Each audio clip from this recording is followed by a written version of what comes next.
you, everyone. We will now move to 4.13, Chancellor's reports.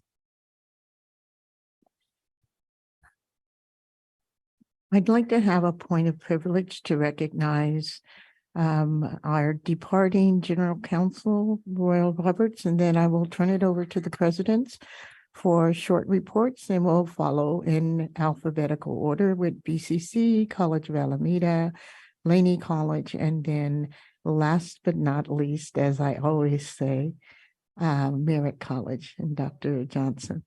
So if you would, President Delphine Polk, you have to get up and go up there. Yes, you do. Yes, you do. Yeah.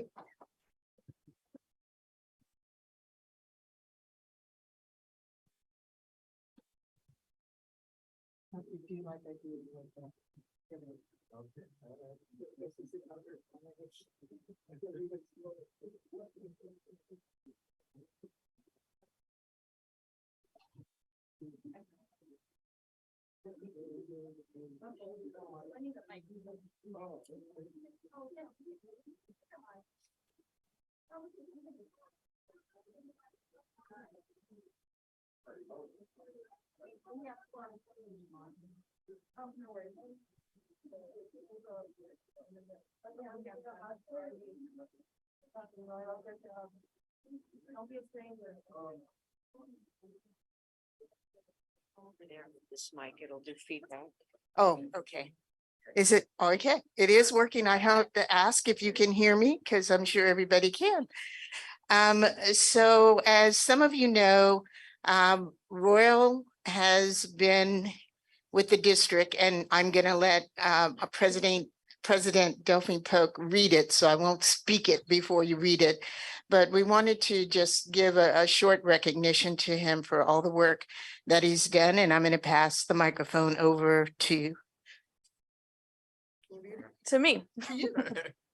So, whereas Royal L. Roberts began his career with the Peralta Community College District as an intern in the Office of General Counsel in 2010, and has held various leadership roles within the district over the last 14 years, culminating with his appointment to the Office of General Counsel in 2022. And whereas Royal graduated from the University of Texas at San Antonio with a bachelor's degree in business administration, attended Our Lady of the Lake University, graduating with a master's in business administration, and successfully earned a JD with distinction with a specialization certificate in business law from Golden Gate University. And whereas Royal has received notable recognition for his service and dedication by receiving the Rose Elizabeth Byrd Award for Professionalism and Integrity, named after former Chief Justice Rose Byrd of the California Supreme Court, as well as the Golden Gate University School of Law's Paul S. Jordan Achievement Award for service and contribution, awarded to graduating students who exemplify community service and contribution. And whereas Royal's service to his community is demonstrated by his work as a commissioner on the Alameda County Human Relations Commission, his participation on the Alameda County Democratic Central Committee, his service on the board of directors for the Martin Luther King Jr. Freedom Center, his prior work in a law firm focusing on employment and civil rights. He is also an active member of the Omega Psi Phi fraternity. You've been busy, Royal. Now be it proclaimed that the governing board of the Peralta Community College District expresses its immense gratitude and appreciation to Mr. Royal L. Roberts for his leadership, partnership, accomplishments, and commitment to the Peralta District. Through his efforts have helped PCCD elevate its status in the community so that it is once again a beacon of learning and public service to the citizens of Alameda County. Thank you for your service. Thank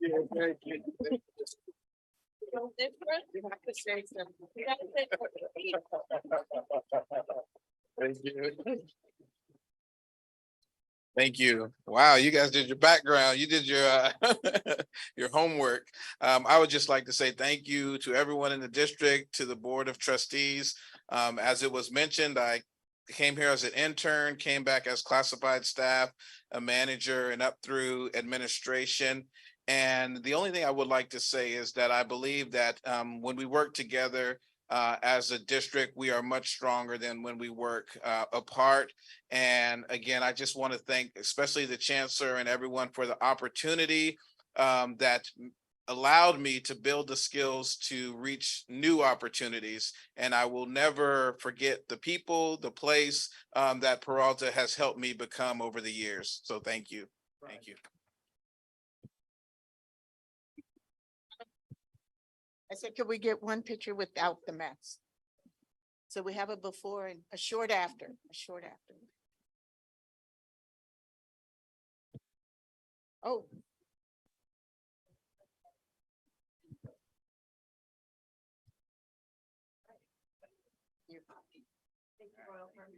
Thank you. I don't want it to go. Now back to work.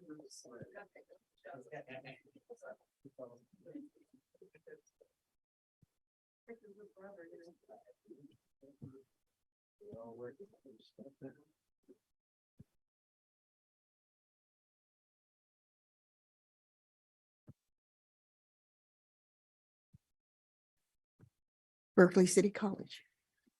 Good evening, President Delphine Polk, Chancellor Jackson, trustees, colleagues, and community members. It's my pleasure to offer some brief remarks on behalf of Berkeley City College. As was shared in the earlier reports from Academic Senate and Classified Senate, we are in the start of the first week of the spring semester, day 2 to be precise. And I want to begin with just sharing a little bit of enrollment data. BCC, as of this morning, we are at 82% of our FTES target. Our target is just shy of 1,400 students, 1,396. And as of today, we have 1,142 FTES. Our headcount today for students enrolled at BCC is 5,878 students. That's 400 more than the same day last year. And that's 200 more than just yesterday. Yesterday, we were at 5,644. So I want to offer my greatest gratitude and appreciation for the tireless work that's happening on behalf of enrollment services and outreach, our classified professionals, our faculty, for the ways they're engaging and communicating with students, our student ambassadors. It is an all-team effort to remind the community that we are back, that we are ready for them. And I'm so grateful for the way the community is pulled together. We received news last week on a second point that Berkeley City College is being recognized as MESA certified. So we will be one of the 61 colleges in the state this year that's going to receive $1.4 million over 5 years. We are not alone in this. Some of our sister colleges are also going to be joining this effort, and we are excited for what that's going to offer for students. And in closing, I just want to share something that comes from our educational master plan work. So as a result of the charrette that was hosted at Laney College, our Berkeley City College Career Education, our CTE team, was invited to give a presentation at the Career Education Pathways Summit that was hosted at UC Berkeley. There were over 80 participants that had the K through 20 partnerships. And Dean Chris Lewis offered that presentation on all the CTE programs and the pathways in CTE. And that was as a result of community coming together in November for the charrette. And I just thought that it was important for you all to know that. That concludes my remarks for this evening. Thank you.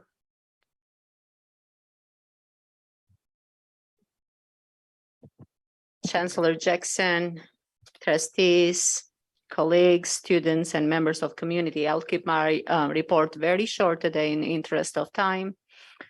President Roberto Gonzalez stole what I wanted to share with you, that we had a great Flex Day. He described it in better ways than I could. It was really interesting to see classified professionals equally involved as were the faculty, administrators, and students.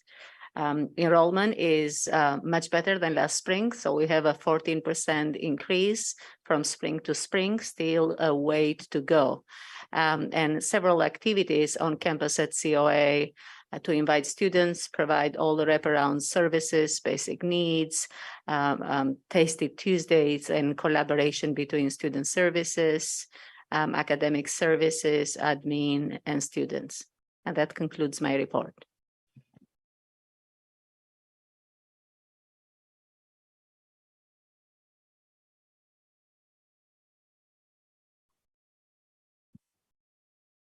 Good evening, Chancellor Jackson, President Delphine Polk, members of the governing board, colleagues in education, valued students, and respected community members. We'll just give a brief summary of my board report this evening. Like President Garcia, I'm pleased to announce that Laney College will be the recipient of a $1.4 million Math Engineering Science Achievement Grant, or to start a MESA program as well. It's exciting news. On the enrollment front, although our schedule is 8% smaller than a year ago, we have 10% more students and 11% more of our seats are filled than a year ago. And that's exciting. And it's really a tribute to everyone at Laney College, just for the tireless work they do. At Laney College, our employees show up. They really do. Over the last 2 Saturdays, many have turned out to promote our One-Stop Saturdays, serving at least 300 students from the community who came and got all their registration taken care of. Additionally, on Saturday, we were privileged. On Friday and Saturday, Laney College had a booth at the Lunar Festival in Oakland, Chinatown. And on Saturday, the executive team was pleased to give remarks and wish everyone a happy new year. And obviously, the next day, there was the sobering news about what took place in Monterey Park. And reflecting on it, I guess I'm reminded that we need to continue to do what we've been doing. Provide education to our community because it's a powerful tool. I also wanted to say that I really appreciated the board study session a couple weeks ago, particularly former Laney colleague and current trustee Louis Quinlan, who asked about a part of my job as president, which is to chair the Northern Alameda Collective for Adult Education. In March, the board will be scheduled a presentation from Director Shamila Johnson. But in advance of that, I took some time, as did Director Johnson and Ann Gonzalez, to provide you with the 3-year plan for the work that's being done in the collective. In addition to that, we collaborated to provide you all with an executive summary. It contains information that tells you that, for example, last fall, in non-credit and adult education, more than 4,500 students were served, or an enrollment size that's roughly 45% of that of what Laney College was last fall. So it's a big number. Additionally, on this executive summary, you have a list of all the educational partners, 5 of them in addition to the 4 Peralta colleges, as well as the 7 allowable programming uses that we have through the collective and that are being used and reported on. There's some additional information on the backside of this executive summary as well, but I think upcoming meetings in the spring are going to be exciting, especially as you hear about the Adult Education Collective. And with that, I'll conclude my report this evening.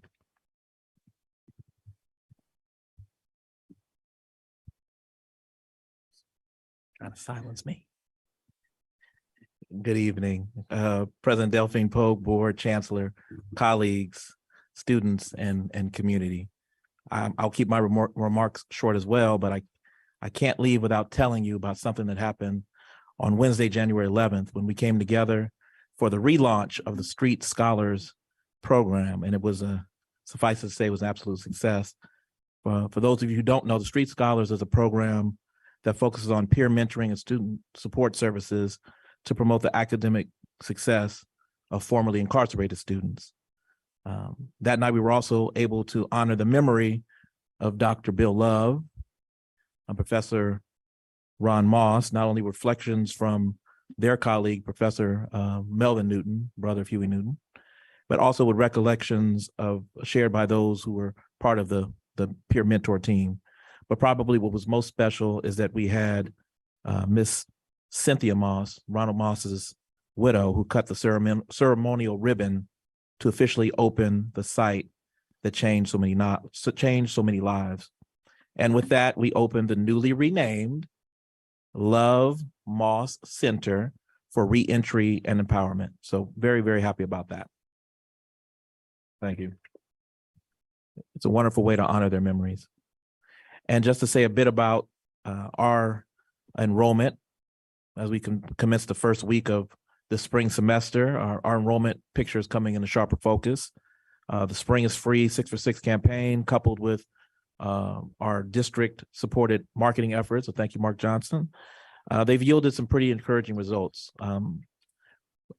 Candidly, we experienced a drop in enrollment last semester based on year-to-year comparisons, but we've reversed that decline and are pretty much we're above the spring 2022 numbers when compared year to year. We currently have an enrollment of 9,741 as of this morning, a head count of 6,207, and FTES of 1,204. And that may not mean anything, but I pulled the initial numbers on Friday. So this was before our big big Spring Express enrollment. So I'm not going to attribute all of the growth to that Saturday enrollment program that we had, where we had the Welcome Center and counseling and A&R and financial aid and orientation. But just over the weekend, increase of 1,050 in enrollment, increase of 400 in head count, and an increase of 125 in FTES just in those 3 days. So our train is on track and on schedule. So with that, I'll turn it over to the Chancellor. Thank you, President. We appreciate your updates. I'll turn it back over to, unless anyone has any questions, turn it back over to President Delphine Polk. Thank you very much. Let's go on to presentations. Update 5.1.